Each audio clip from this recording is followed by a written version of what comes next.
오늘도 또 하루의 삶을 주심에 감사합니다. 하나님을 예배하며 하루를 시작하게 하심도 감사합니다. 우리 예배를 받아주시고 은혜 더하여 주옵소서. 예수님 이름으로 기도드립니다.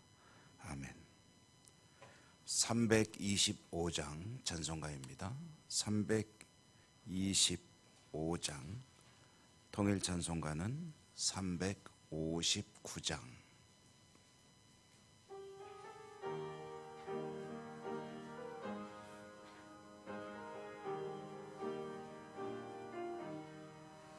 예수가 함께 계시니 시험이 오나 겁없네.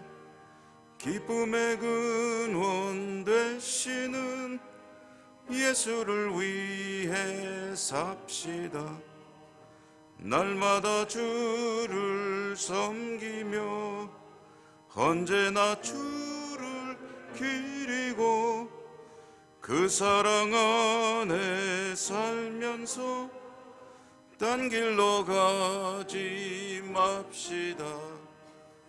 이 세상 사는 동안에 주 이름 전파하면서 무한한 복락 주시 예수를 위해 삽시다. 날마다 주를 섬기며 언제나 주를 기리고 그 사랑 안에 살면서 딴 길로 가지 맙시다. 이 세상 친구 없어도 예수는 나의 친구니 불의한 일을 버리고 예수를 위해 삽시다. 날마다 주를 섬기며 언제나 주를 기리고 그 사랑 안에 살면서 딴 길로 가지 맙시다. 주께서 심판하실 때 잘했다 칭찬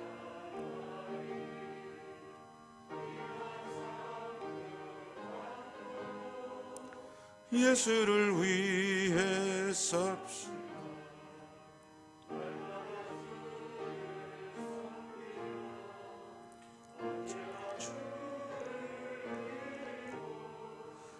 그 사랑 안에 살면서 딴 길로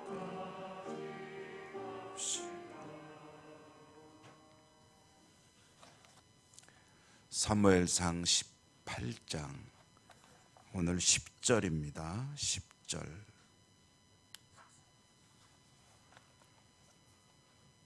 10절에서 16절까지 교독합니다. 10절에서 16절.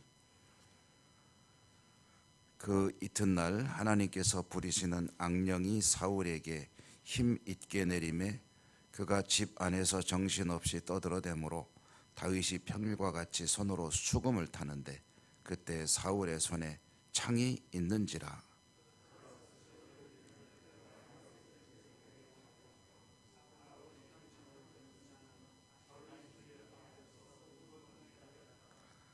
여호와께서 사울을 떠나 다윗과 함께 계심으로 사울이 그를 두려워한지라.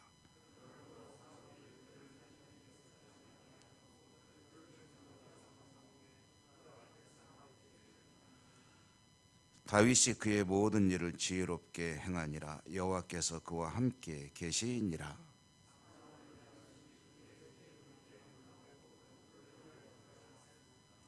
온 이스라엘과 유다는 다윗을 사랑하였으니 그가 자기들 앞에 출입하기 때문이었더라. 아멘. 오늘도 주님 은혜 풍성하시기를 기원합니다. 이제 이야기는 계속해서 사울이 추락하고 다윗은 이제 상승하는 거죠. 상승과 추락, 이게 엇갈려 두 사람에게 나타납니다. 마치 이 놀이기구 중에 시소와 같습니다. 한쪽이 내려가니까 한쪽이 올라가고 또 한쪽이 더 내려가면 더 올라가고 하는 그런 시소와 같은 두 사람의 관계입니다. 이 두 사람의 관계는 서로 상승과 하락을 교차하는 관계일 수도 있지만 사실은 또 동반 상승할 수도 있는 그런 관계였죠. 아버지와 아들의 관계이고 그리고 왕과 그 후계자의 관계인데 두 사람이 서로 마음과 뜻을 모아서 하나님의 뜻을 추구하는 만약에 그런 관계로 살 수 있다면 동시에 둘 다 잘 되어갈 수가 있을 것입니다. 그런데 서로를 경쟁 관계로 여길 때에 한 사람이 상승하면 필연적으로 한쪽은 추락하게 되어 있죠. 동반할 수도 있고 또 경쟁할 수도 있는데 경쟁하게 되는 동기는 마음속에 자신의 욕망이라고 할 것입니다. 그 욕망은 상대방을 누르고 내가 일어서야 한다는, 물론 다윗도 그런 것은 아니었지만 사울이 그와 같이 나올 때 결국은 다윗도 거기에 대응하지 않을 수 없는 그런 관계로 갈 수밖에 없죠. 가만히 앉아서 죽을 수는 없으니까.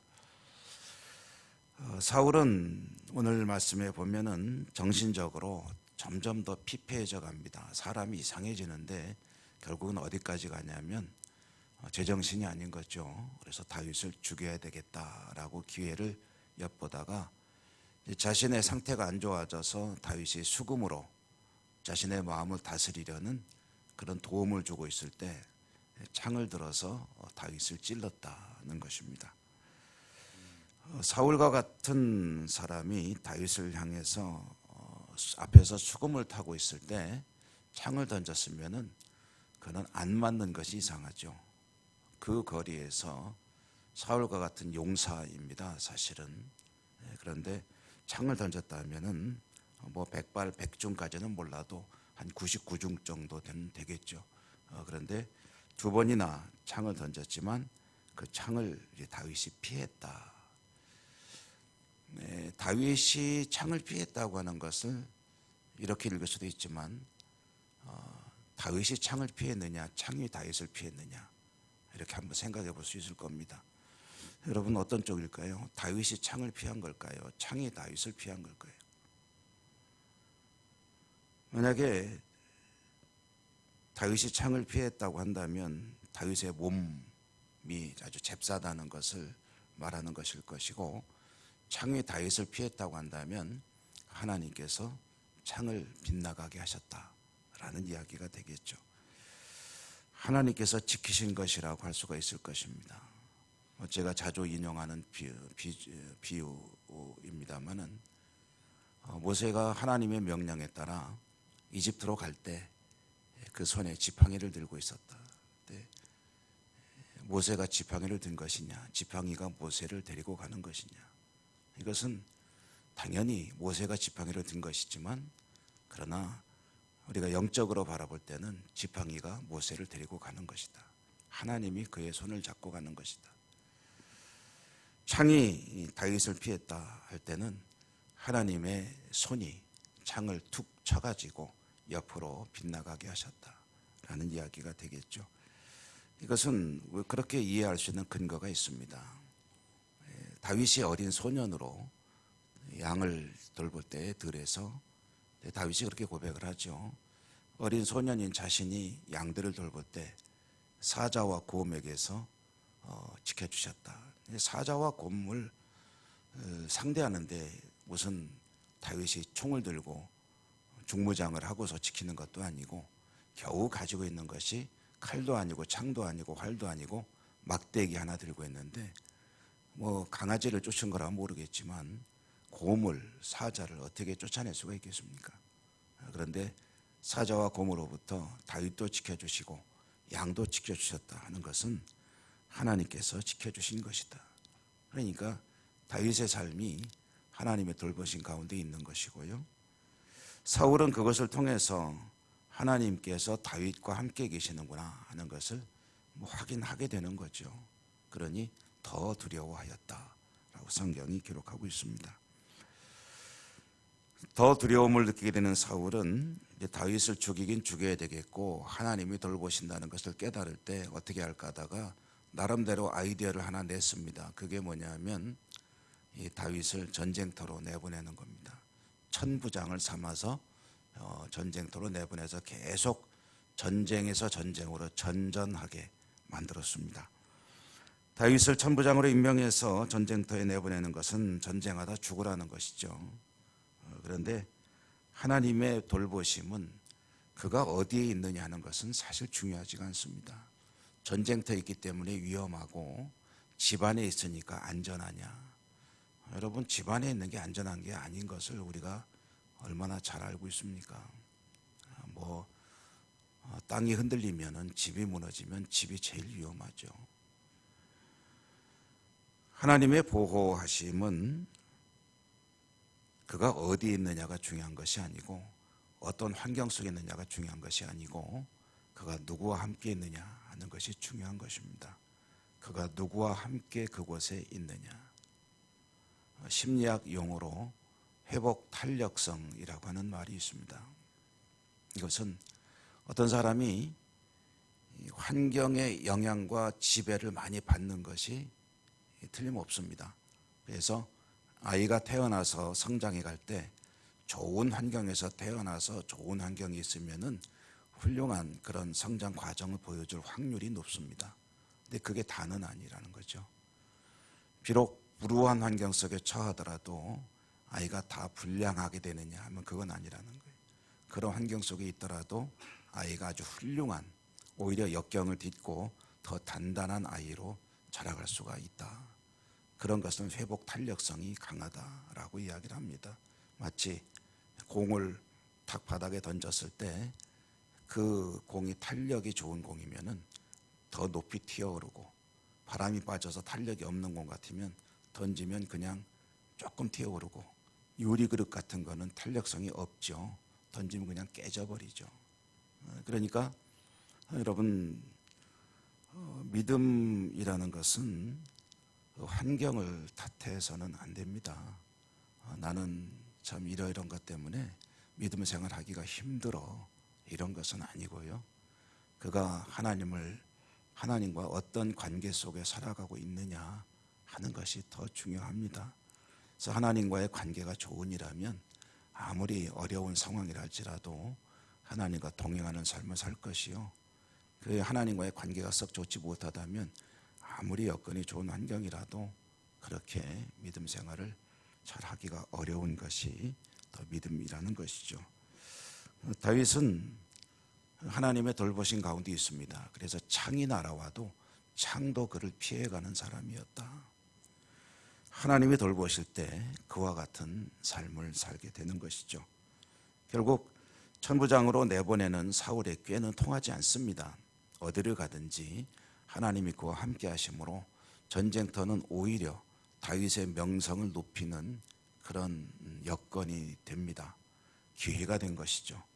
다윗은 더 많은 국민들과 모든 이스라엘 사람들에게 지지를 받는 그런 더 상승하는 그런 사람이 되고, 사울은 오히려 더 점점 더 추락하는 그런 삶으로 가게 됩니다. 시편에 악인의 꾀는 허무한 바람에 나는 겨와 같도다. 그러나 시냇가에 심겨진 나무와 같이 의인은 때를 따라 열매를 맺게 될 것이다. 여러분, 삶이 어렵고 힘든 것 때문에 하나님과 관계가 악화되는 것은 참으로 가슴 아픈 일이죠. 하나님과의 관계가 늘 더 깊어지고 하나님 중심으로 살아가는 복된 하루의 삶이 되시기를 축복합니다. 은혜로우신 하나님, 감사합니다. 오늘도 저희들은 계속해서 사울과 다윗의 이야기를 읽어가며 우리의 믿음과 우리의 삶이 어떻게 하나님 중심으로 이루어져야 되는지를 잠시 묵상해 보았습니다. 오늘도 세상에서 살아가는 저희들의 삶이 쉽지는 않겠지만 그러나 하나님과 늘 동행하는 복된 하루를 살아갈 수 있도록 은혜 더하여 주시옵소서. 오늘도 주신 약속의 말씀을 붙들고 기도하겠습니다. 기도할 때 말씀대로 이루시고 하나님 영광 받아 주시옵소서. 예수님 이름으로 감사하고 기도 올리옵나이다. 아멘. 하늘에 계신 우리 아버지, 아버지 이름을 거룩하게 하시며 아버지의 나라가 오게 하시며 아버지의 뜻이 하늘에서와 같이 땅에서도 이루어지게 하소서. 오늘 우리에게 일용할 양식을 주시고 우리가 우리에게 잘못한 사람을 용서하여 준 것 같이 우리 죄를 용서하여 주시고 우리를 시험에 빠지지 않게 하시고 악에서 구하소서. 나라와 권능과 영광이 영원히 아버지의 것입니다. 아멘. 오늘도 주신 말씀을 인하여 기도하시기 바랍니다. 여러분의 개인적인 소원들 하나님과 기도하며 또 소통하시기 바라고요. 또 우리가 함께 기도하는 아픈 분들에 대한 기도를 비롯해서 여러 가지 기도 제목들을 하나님께 또한 아뢰어 기도하는 시간 되시기 바랍니다. 다 같이 주여 한번 힘차게 부르고 하나님께 기도하겠습니다. 주여